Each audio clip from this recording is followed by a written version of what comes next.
Greetings, ENG107ers.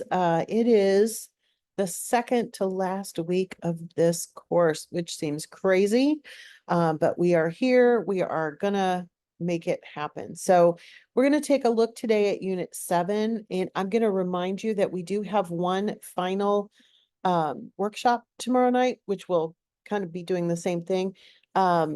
As many of you know, I live in Orlando and we are supposed to get hit by Milton tomorrow at some point. So I may be passing the baton to the amazing Wanda Sullivan. But if you can tune in tomorrow evening during the workshop, that is, of course, an excellent time to get questions answered. So I'm gonna go ahead and open the course and we're gonna take a look at week 7. Let me go ahead and turn on the student view so it's much more like you'll see it. Unit 7 is called communication, and we are, of course, communicating. We are writing and doing all the things that we've been doing all along. This particular unit has your most advanced writing assignment, the closest that you would get to a normal kind of essay that you might write in a college class. So it's a big one, but it's an important one, and you guys can do it. I have no doubt. So, as usual, of course, always start with the readings and resources. And this week will focus, of course, on communication. In the ebook, you're going to be reading about drafting and revising and editing and sharing. These, of course, are the tail end of the writing process. And something that we've already been practicing, but you're going to get some additional information about that.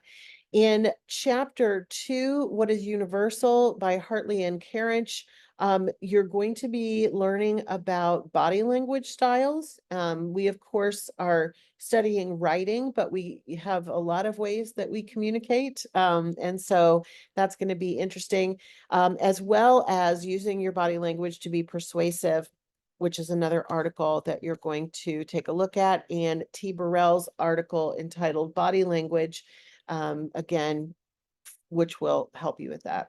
You are also going to be analyzing communication in a video. This is from a movie, Tin Men, and so you'll watch the video. It's on, and of course, the readings and resources, and then you're going to write about that for this week's discussion board. Supplemental, you have some additional information about online students, critical concepts in academic research, which talks about conducting research. You have not been doing a lot of your own research in ENG 107, but you will as you go through writing in the rest of your college career. There's some information about digital media, empathy and community.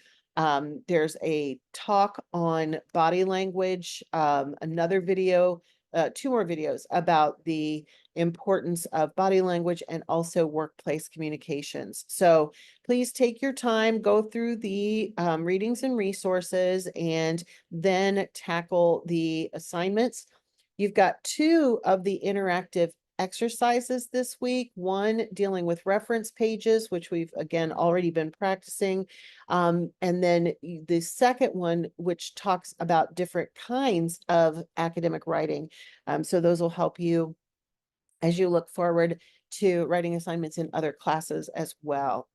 So then we have the discussion board, which, as I mentioned, is based on the clip from Tin Men that is in your readings and resources folder.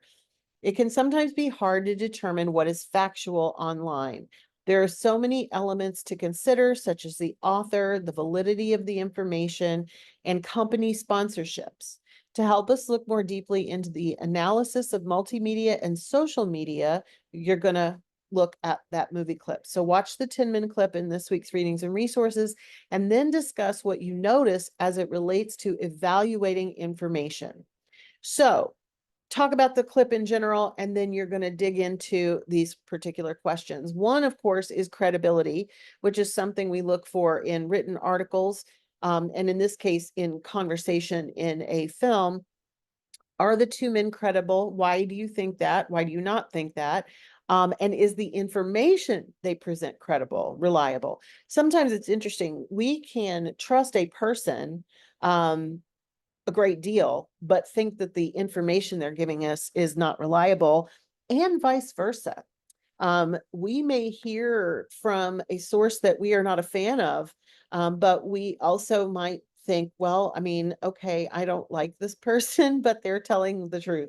So it's an interesting difference between the credibility of people and the reliability of the information. Would you consider these two men good communicators? Do they have an understanding of their audience? Do they have a clear purpose, even though they don't explain it to the homeowner? And then, of course, feel free to write about one of these options or anything else that caught your interest in the movie clip that relates, of course, specifically to the communication issue. Make sure, of course, to return before the end of the week and respond to at least 2 of your classmates. Remember, in your own post, you want to have a very well-developed paragraph or 2.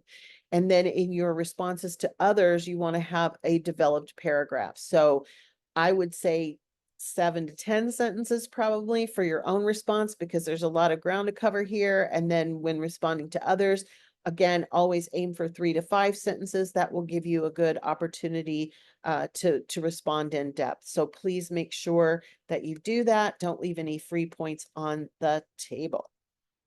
All right. Then we have a short essay that you're going to write. So in the previous unit, you considered a writer's position. Now you will explore your own ideas surrounding communication and other transferable skills to create a short paper on the subject. So this plays off of what we did in the annotated bibliography and the discussion of soft skills. So let's take a look first at the assignment sheet, and then I have a template for you again that you can use. In the previous unit, you considered a writer's position. Now you will explore your own ideas surrounding communication and other soft skills to create a short paper on the subject. Review the articles and resources on communication in this week's readings and resources, and create a short paper of 3 paragraphs that addresses the topics below. So you're going to have 3 paragraphs. In the first paragraph, you will talk about what role will verbal and nonverbal communication have in your future career. Begin by explaining how good verbal and nonverbal communication will help you in the career that you have decided to pursue. Why would you consider them to be important in your future career? And then include information from one of the articles in this week's unit in your own words. So in other words, you're going to paraphrase that. When citing the article, you're still going to cite it. Use this format for the in-text citation. You'll have the author's last name, the year, and if available, a page number. In the second paragraph, you're going to be looking back at last week's annotated bibliography. Review your annotated bibliography and pick one additional soft skill from the articles in the Unit 6 readings and resources and answer the following questions. What is the soft skill you chose? Why would you consider the soft skill you picked to write about in this one important about to your future career? And then use a quote, a direct quotation from the article in Unit 6 to support your answers to the questions above. So again, you're going to cite the source, but this time you're using a direct quotation. In the previous paragraph, you're going to put their information into your own words and still give them credit. So in both cases, you will have those in-text citations with the author's last name, the year, and if possible, a page number. I will note that if you use the author's name in your sentence, like if you say, according to Smith, blah, blah, blah, blah, blah, you would only include the year and the page number. You would not have to put the person's name there, but depends on how you kind of bring it up, how you introduce it. And then finally, in the third paragraph, this is not involving any research, but in your third paragraph, answer the following question. How does your understanding of digital literacy help you develop communication and the soft skills mentioned above? So you will have a reference page and you will have 2 sources on it because you're going to have one from Unit 7 and one from Unit 6. Now, we looked last week at how to cite sources that either came from the library or came from the internet. So I'm not going to go into too much depth about that this time. I want you to go back and review last week's video if you don't remember. But that is available for you at all times. You're going to, for library sources, you're going to get the APA citation from the actual library tools. And then, of course, if you are dealing with something that came from the internet, many of you know, because you've heard me talk about it before, there is a website called scribbr.com, scribbr.com, that will help you to create that reference. So you're going to have 2 in-text citations and 2 items on your reference page for this paper. You will also have a title page. So this is going to be like a full looking essay. You're going to have a title page. You're going to have the essay, which may or may not be more than 1 page, 3 paragraphs. It's probably going to be more than 1 page because you're double spacing and all that. And you're including at least 1 quote and at least 1 paraphrased piece of information. For these sentences, I want you to, or these paragraphs, I want you to aim for more like 5 to 7 sentences at the least in each of those body paragraphs. And I think it even says that, yes, each of the 3 paragraphs in this paper should be at least 6 sentences in length. Last time it was only 3. So we are developing further. We're using more information. So there is a template again provided for you in this week's material. It is right here. So you can click on that. You can save that, open it in Microsoft Word.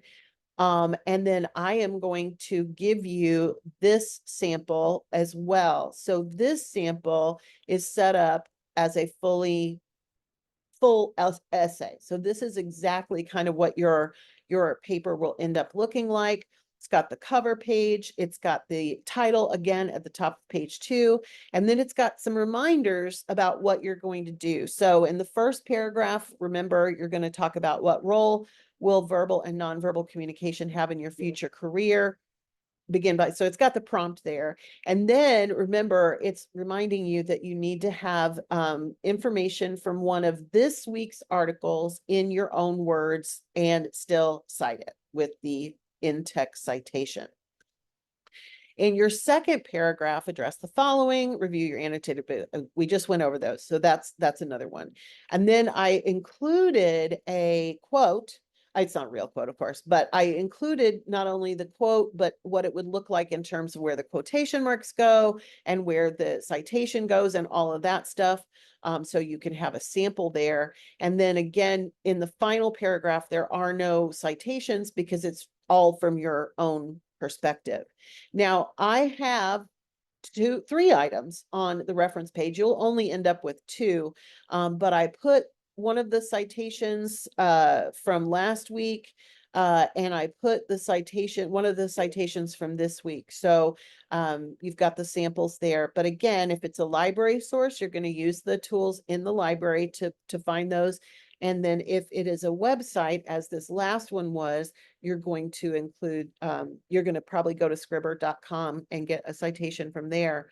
Notice that this list is in alphabetical order and your list should be as well.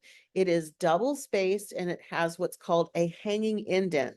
First 2 are not more than 1 line, but the second one, you'll notice if I click on this, the last one here, you'll notice the little bottom triangle is all the way over on the 1/2 inch mark. In order to do a hanging indent, you can go to the layout. You can do all kinds of fun things with that. And I've showed you guys that before, but you also have this that's already set up that way. So feel free to use the template. And feel free, of course, to reach out with any questions that you might have. Hopefully I'll see you all tomorrow night if I have power and or internet. And if not, then I will still be in touch throughout the week. So never fear. We'll get there. All right. Everybody take care and have a great week 7. I will talk to you soon.